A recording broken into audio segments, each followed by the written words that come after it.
This is Fit to Succeed in partnership with NordicFitnessEducation.com with hosts Ben Pratt. Thanks for joining us.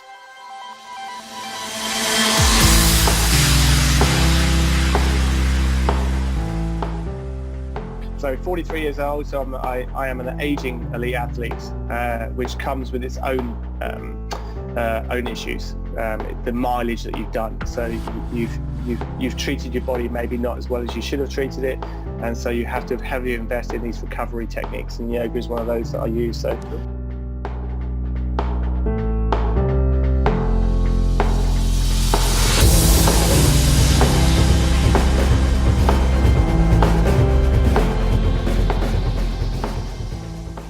Welcome to a Fit to Succeed expert interview. Today we have a wonderful guest. His name is Ryan James, and he is a elite stand-up paddleboarder, canoeer. He also is a well-experienced personal trainer, a man I got to know some years ago. So Ryan, it's really great to have you with us today.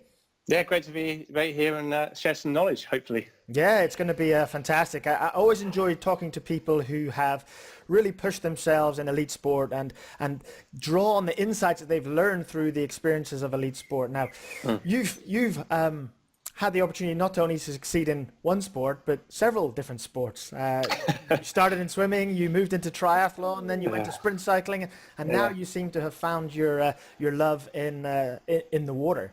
Of stand-up paddleboarding and canoeing. Perhaps we could start by asking, how did you first start in your journey to become a fitness professional? And then we'll kind of link that into sport later. Well, God, I think it's always been in the journey. So I've always known that even from school, I got in the water when I was 4, started swimming, and I've always been able to turn myself learning physically and learning by doing. So the practical application of everything has been quite easy. I've always struggled academically, but it's trying to turn those learning tools into the physical aspect. So I think for becoming a fitness professional and working in the health sciences area, it's always been that way, because it's always really been within my makeup, I guess, from a child. So you're saying because you have always enjoyed physical activity, sport of different kinds, that it seemed like the logical step after school? It did, yeah. It just for me. I mean, the older I got, you don't realise. I don't think when you're young what you do. But it's one thing that I learned is actually to keep on teaching and sharing and giving back. So it's one of those things that I've actually learned to be a teacher, and the teaching aspect of it is something I love as well. So it's great to share knowledge and great to have feedback and great to have these conversations. Mm-hmm. Now, if I remember right, you worked as a personal trainer for quite a few years. You even managed a team of personal trainers. I did, yeah. And now you're continuing to offer health and wellness advice, but you do that to the emergency services, the police and the fire brigade. Yeah, absolutely. How does what you do as a fitness professional fit into your bigger dreams with regards to sport? I guess sometimes some days it's a means to an end. Okay. Some days it's actually it's what I love to do. The best thing about working within this area is because every day is different. So we chatted earlier about dealing with mental health and stress and emotional resilience and all those certain aspects. Is that when you're a fitness professional, you tend to be very blinkered into that fitness approach. But the more I've done, the years I've put in with the different sports and different exposure to different areas of the health industry, is that actually it has to be a holistic approach. You can't just be a fitness professional. You have to be I guess I hate using the word holistic because it sounds a little bit hippie, but it is that holistic approach. It's that total approach, and that's what I found that gives you that diversity. It makes your days different. It makes you more accessible to everybody, and that's really where the interest comes in. Sure, and I understand that that term holistic sometimes has that tag with it, but you are absolutely right, Ryan. We shouldn't be ashamed of using that term holistic, because personal training is definitely moving more and more into that space. It isn't just about train someone physically; it's about what's your nutrition, what's your, like you said, your mental health, what's your stress like, what's your sleep like, and certainly here at Nordic Fitness Education, we're really pushing that side of health and fitness. Yeah.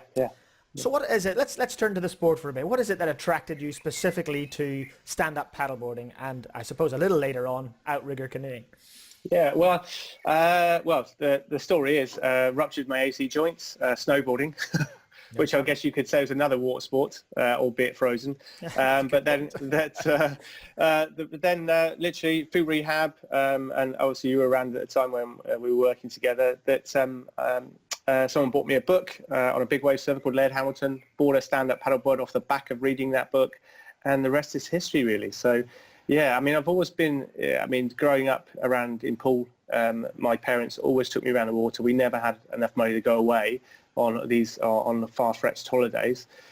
So the beach was the place where we lived pretty much all year round, really. So you give a kid a bucket and spades and give them sand, a bit of the ocean, and it's all good. So I've just tracked back to where it sort of all began, really. All right. And and it just feels very much like home every time. So that's kind of interesting because if I remember at the time, you were still quite heavily involved in cycling and you did a lot of bike work. Yeah, absolutely. So when you ruptured your shoulder, why did you not just go back to bike work that didn't require you to have to put too much effort through your shoulder? Yeah, I guess knowing what I knew about rehab, and I thought I need to be strong to teach what I teach and also to continue training what I do. And one of the big issues was whether have surgery or not have surgery. And I spoke to the consultant, and he already knew that I was going to have surgery because I wanted to be back how I was.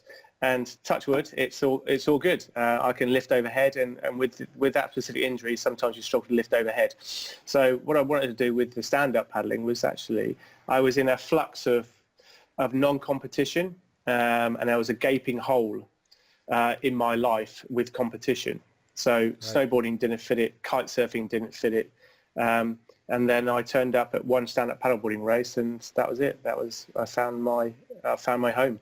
All right, and the community around it is what gives back the most. It's the friendliest community that you'll meet. I used to think triathlon was very community based, but ocean paddle sports and ocean sports, whether that be stand-up paddleboarding, whether that be outrigger canoeing, whether that be VAR, free diving, anything around that ocean part of it is very welcoming. And What is and also VAR? it.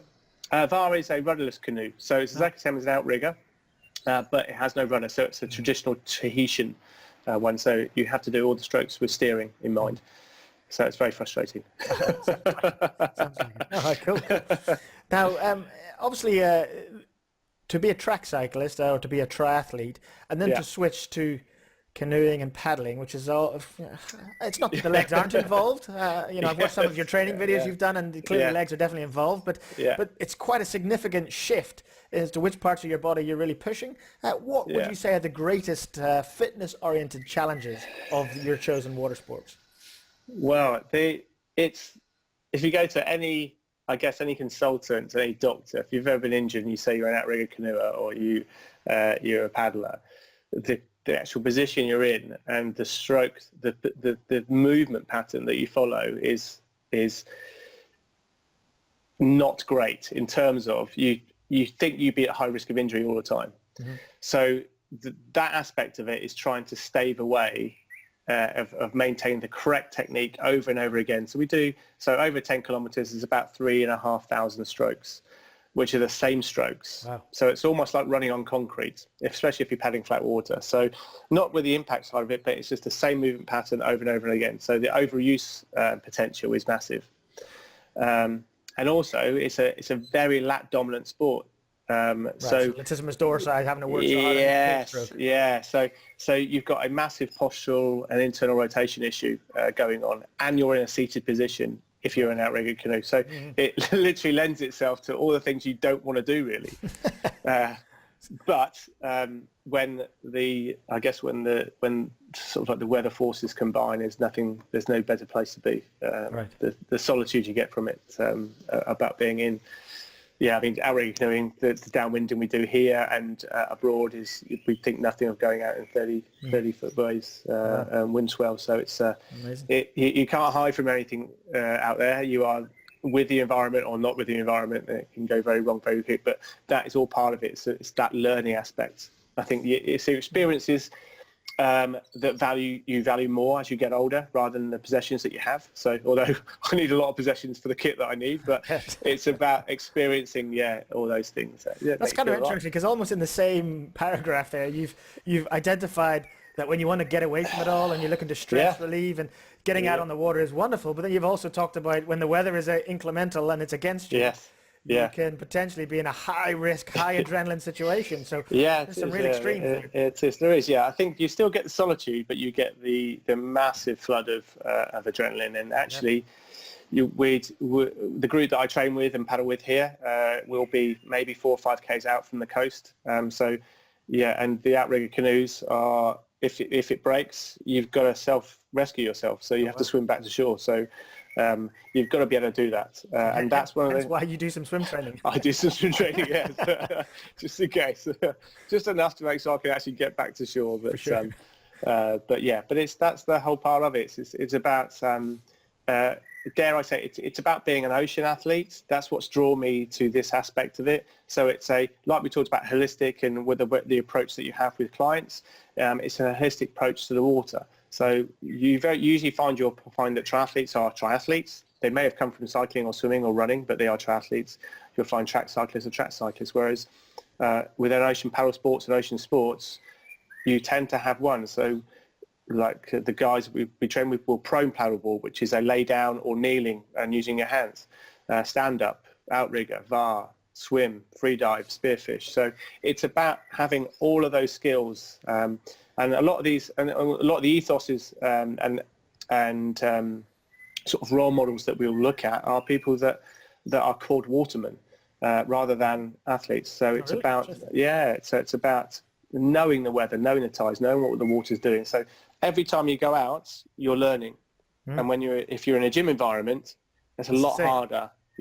And it's a lot harder unless you keep on changing all the time. So the environment changes it for you. So you haven't got to think, well, I've got to adapt my program. The environment adapts it for you, and that's one of the easier things because you don't have to think about it. You just go out and enjoy, and then you conquer those challenges as you come to them, or you don't as you swim in. Now, as this sort of podcast is directed towards fitness professionals or fitness enthusiasts, I want to, because I know in our pre-chat before we started recording that you mentioned that you do quite a bit of off-the-water training as well. Absolutely. If we were to turn our thoughts towards the components of fitness, the various aspects of fitness that you need to develop to be a successful stand-up paddleboarder, what things do you focus on and do you try to train that make up those various fitness components? Well, in the last few years, I do a lot of yoga. So there's a lot of now you can either do it for a spiritual reason or you can do it for a relaxation reason, or you can do it for a flexibility reason. Mine is the latter. I do it for flexibility. And they also say that with yoga finds you when you need it, and it absolutely has. Really? It does, yeah. So it's maintain that flexibility. We used to bark on about it, got in my 20s, that you have to be flexible, and no one used to listen. And then when you need it, you have to have it. So that's one of my main priorities. Only 20 minutes session, so I self-practice. I don't join classes. I self-practice. And that's one of the main focuses. And alongside that is a good conditioning program. But again, only short conditioning programs. I've learned very early on that we don't need to spend hours in the gym to get good results. What sort of time lengths are you talking about then? We're talking about 15 minutes on average, 20 minutes max. So it's real short, sharp. Very, very, very short, yeah. It's all movement pattern based. It's all free weight based. I use kettlebells, hydro bags, suspension kit, body weight, that sort of stuff. I've moved away sort of, not the dumbbells and barbells and that sort of stuff, I've moved away from that. So I've stayed quite true to the functional patterns of movement and so on. So that's a big change for you, Ryan. When you were doing cycling, it was Olympic lifts galore. Yeah, it was Olympic lifts. Yeah, absolutely. Yeah. So I still do that to maintain practice, and because I don't think we should ever lose those techniques. So for me, clean and jerk and snatch and stuff are super important to maintain. And doing an overhead squat, for example, is just, I think, can I still do it? Yes, I can. So it's about keeping those skills maintained. But yeah, you've come over into my space, the functional zones. That's it. Yeah. Good for you. So it's really good, and it's actually it's trying to get that across. So the people that I work for full time, it's trying to get them across, because you've got aging workforces now, because we're all in a more from less culture, cuts all over the place. So it's about actually maintaining that. For example, the emergency services, they can do 20 minutes of activity that will maintain operational effectiveness or operational fitness. So, and it's trying to transfer that across, trying to transfer my learning across to them as well. So, and realize actually it works, because it must work, otherwise I wouldn't be where I am or performing at the level I'm at. So yeah, for sure. So flexibility is really important. Developing, maintaining good functional strength is really important. Yeah, absolutely. Yeah. And do you rely mainly on your water-based training for your cardiovascular endurance? Is that? Yeah, it's all there. So I swim pretty once or twice a week, about 50 minutes per session. But it's on as we spoke earlier, it's on a 2-week rotation. The older I've got, I've had to factor in more recovery time, so I have more days off from that side of it. So the swimming, which is basically a long period of interval training, however you say it, sets your sets that you go through, and then I do probably 1 interval session on the water, and then 3 more sessions that are a sort of steady state tempo work, which is at anaerobic threshold. Right. So all the sessions are key. Yeah, they're not easy, but that's the only way that you can maintain it. So the research around is sort of zone 1, zone 2, zone 3. That's where you get most effect from your aerobic, anaerobic work. So I try to keep them around that aspect a lot of time, and that seems to works for me. And do you do occasional sprint training for your starts and finishes? I do. That's factored into the intervals. So I might do something like, so the session I did Wednesday night was 6 times 30 on, 30 off, with a 6-minute zone 3 set after that, and I'd repeat that 6 times through. So each one of those 30 seconds is a start practice with complete rest at the end, and then a 6-minute steady state tempo. So it's all factored into that interval side of it. So there's a lot of variety, even when we look at the various ways you try to condition yourself. And Absolutely, yeah. It is completely varied all the time, and you're never bored, which is a great thing. That's a great thing. Now, you mentioned earlier that you'd ruptured your AC joint. Now, from what I remember, that's not the only injury you've had, or the only health complaint you've had. You've dealt with quite a few. Now, I don't want to dwell on these too much, but I'd like to talk a little bit about and draw on your knowledge of injury rehab and things like that a little bit. So just very quickly, so what are the major things you've had to overcome in terms of health challenges and injury? Oh, God, right. I guess I've had, I guess there's most serious injuries. I've had a kidney removed. So I've got 1 kidney missing. That was from very young. So I have a very large sort of scar across from back to front from that. They tried to correct it, but I didn't, and then eventually removed it. So I've got a big amount of scar tissue around my core structure. AC joint, I've done. Collarbone done 5 times from cycling. Falling off the bike. Yeah, falling off. First one was falling down a slide of all things, and then the rest of them were off the bike. I remember you saying something about cycling on a training run, and some guy opened his car door and you went over the door. Straight through the door. I've been through windscreens. I've knocked myself out a number of times, but been saved by the helmets that I've been wearing. So on the track, definitely. So yeah, I guess the thing with the water sports that I do now is that actually you're very much, so if you hit your head on the road, you've got a helmet on. Most of the time you're going to be okay. If you hit your head on the border, you're pretty much that's you're done.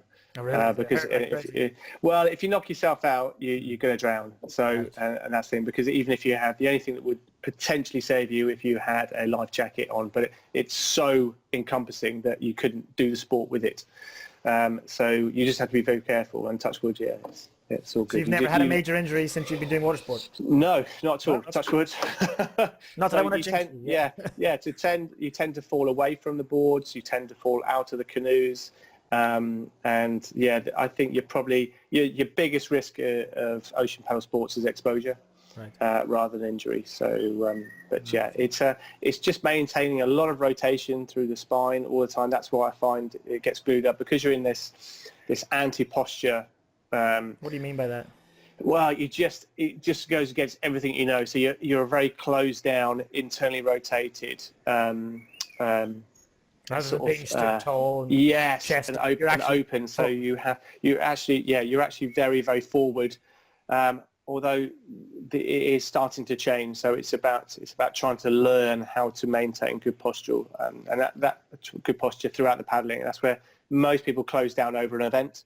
You'll see them getting tired, so you'll see them getting shorter and shorter. Whereas actually the better paddlers will stay as tall as possible and try to open up on every stroke. But so I watched one of your videos that you did with SUP magazine, where you were teaching stroke, and you were very, very clear about maintaining good back form. Yes, allowing for rotation and retraction of the shoulder. You were very clear about that. That was important. Absolutely. Yeah, it's super important, and that's what most people don't understand. But because it's so latissimus dorsi dominant, you are fighting those sort of those anti-posture, good posture muscles all the time.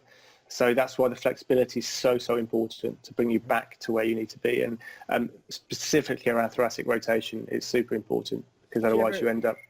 Sorry, I was going to say, go for it. I didn't mean to interrupt you there on thoracic rotation. I was just wondering, do you ever do, along with the yoga to maintain flexibility, do you ever do any activation work on those muscles that are opposite to the ones that are being worked so hard, like the latissimus dorsi? I absolutely do, and it's one of the things that I do pre-event activation work, and I do pre-workout activation work as well, to switch them on, which everybody at the event looks at me going, "What on earth are you doing?" And yet I come in across the line most of the time. I'm ahead, and they never come up and say, "Can you show me what you've done?" There's a good reason why I'm doing it. So yeah. Is that one of the things that your personal training, your fitness background, your therapy background has helped you with? Perhaps that gives you the edge. Absolutely, it definitely does. You learn to just train smarter. You can't do when you get to when you get into past your 30s into your 40s. You have to train smarter. It's not only knowledge on the water and knowing the conditions and knowing what help you've got. You've also got to bring in a fact and take your body where it needs to go to produce those performances, because you only get those opportunities, and wins don't come around very often, so you have to take them when you get them, but you want the consistency. So for me, a good friend of ours, Richard Scrivener, said to me once, he said, "Do the basics, do them consistently, and do them with intensity." And I apply that throughout my training. So good advice from Richard. Yeah, absolutely. It's not rocket science. It's about doing the things that you know that works. If it doesn't work, you change it. If it works, you keep it, and then just adapt it. So and I put a lot of my success down to those three principles really. I've maintained that. I do that in nutrition. I do that in flexibility, and it's about it. Most people, I think, when they get into the fitness industry, they look at the quantity aspect of it. They look at the volume aspect of it. With everything, and it's not about that. It's quality over quantity. It's adding those key sessions in. So I've got very little time to spare, as everybody has, but every session counts, because it cannot. I can't just go out. Well, I'd love to. Every now and again, I go out with my other half and say, "Hey, do you want to go for a paddle?" And we went in an outrigger canoe for two the other day, or it's called an OC2, and or OC2, and it's called the widow boat. Or the divorce boat. Oh, really? Because if you don't get it right, someone's always going to try and get in control. So it's those sort of types that every now and again we'll be able to go out and share the same water. Yes, exactly. Yeah, very much so. Now, interesting as you talked there about some of the injuries that you went through, Ryan. You know, they're all shoulder. Most of them are shoulder focused, apart from the kidney, which is from a very long time ago. And yet you participate in a sport that's very shoulder and upper body dominant. Are there any quick key things you could offer that helped you to overcome and strengthen your upper body to be able to still perform at such a high level? Yeah, I mean, with my resistance training, my conditioning stuff, it's basically all global patterns. So I never do any isolation whatsoever. Even my activation work is all global.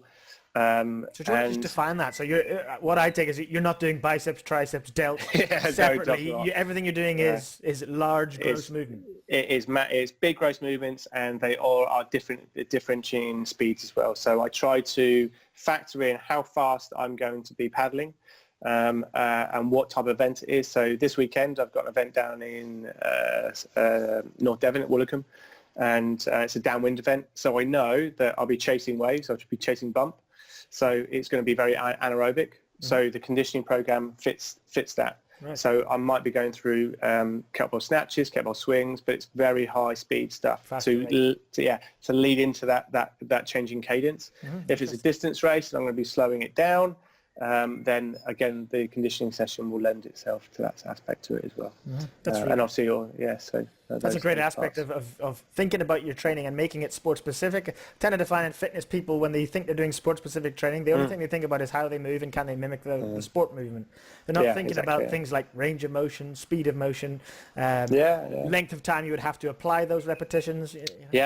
Absolutely. I mean, it's all, I mean, there's such a diverse amount of equipment that I use as well. So we have all different paddle sizes depending on what the conditions are like. So if it's super big, super heavy downwinds, then we go for a small paddle because you can turn the paddle over quicker.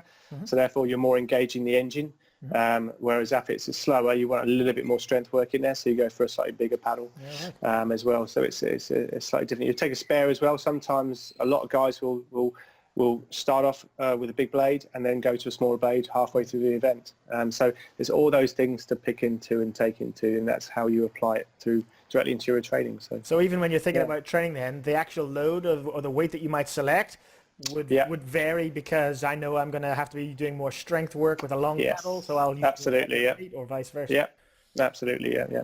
I think that's really wise. It's something, again, I tend to find in fitness people don't do enough. They don't vary their loads because they think they should always be pushing the boundaries, and I want to work at 8 reps, so the weight has to push me at 8 reps.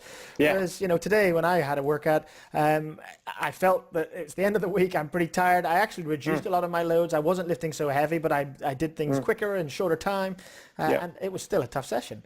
Absolutely. It isn't always about pushing the boundary of every single thing, is it? No. I think there's a lot of times there's a massive either need in the fitness industry to either have a load of load in there or a load of volume, but also there's also a change to constantly manipulate all the time. But actually, the manipulation thing happens if you diversify within different areas. So that's why I think probably part of my success has come because I've diversified so much. Whereas actually, when you've got pro paddleboarders now that are training twice a day on a paddleboard every day, and that career length is going to be probably shortened off the back of that. They're only getting away with it because they're young. So it's about actually what can you do to prolong that and actually be in it because you enjoy it, but also get the performances that you desire from it as well. So that's I guess maybe some of that's because they want to get to the top as quick as possible, and that's what they think is necessary. Yeah, absolutely. Yeah. We're almost on time here, Ryan, but there's 2 last questions I want to ask. The first one is I know in your job, we talked a little bit about that you're doing quite a lot of work with people and their mental health and their well-being, and I want to just translate that to your sport. You have competed, at least in stand-up paddleboarding, for 8 or 9 years now. You've managed to be at the top of your sport for 6 or 7 times in the UK and still on the European circuit at a high level. Mentally, how do you keep yourself focused? How do you manage the strain of life, your job, your sport? How do you manage the mental aspect of that? It all comes through with experience, I think. So it's even now, so even at this age, the amount of events that I've done, I've repeated the same processes over and over, you still have doubt in your mind. So every time I'm on a start line, I'll be going to pieces underneath. I'll be nerve-wracked because I just want to get that. I just want to get going and get into it. Right. It's the start. It's the build-up. It's probably the most, because you've got everything trying to give you self-doubt. But then it's about, because we do practice a bit of mindfulness. So it's about trying to actually accept that I'm nervous and it's okay, and trying to let it go, and then trying to use breathing to just bring my heart rate down to a manageable level, and actually and let the outcome take care of itself, So I know if I focus on that process, if I focus on putting the blade in the water, and I know what stroke rates to stick to, I know what heart rate to stick to, and I know what the outcome of that speed will be on any certain day. So I know if I do that, I'm coming across the line first. So that's most of the time. Anyway, so that's really interesting. That's the thing. That's a great way to focus. I've talked in previous podcasts with people about the process versus outcome, mindfulness concept, and to hear you apply it to elite sport in that way is interesting because I've never competed at any elite level, but certainly in every competition when I did a little bit of athletics, when I played basketball, right before tip off or before the gun goes, you're nervous as heck. Yeah, absolutely. And like you said, but it doesn't take long once you start before those nerves go and you're just in the zone of what you're doing. Yeah. And to know that it's okay to be nervous. That's normal. Yeah, it absolutely is. And that's the thing to recognise. And it's not that I would say that's one of the most endurable parts of it, but it's trying to embrace it and know that's going to happen. And know that's there to directly affect your performance positively, rather than actually think about it. So I'm nervous, my legs have gone and I don't know what I'm doing, and actually embrace that aspect of it. It's all that heightened, that hypervigilance almost side of it, that you're actually on that point, you're ready to go. And that's a great thing because you know you're ready then. Yeah, and that's, I think it's important. Okay, Ryan, last question then. Okay. If you were given the ability to go back in time to the point where you first qualified as a personal trainer, and knowing what you now know, if you could give yourself one piece of brief advice, what would you tell yourself? Give yourself a break.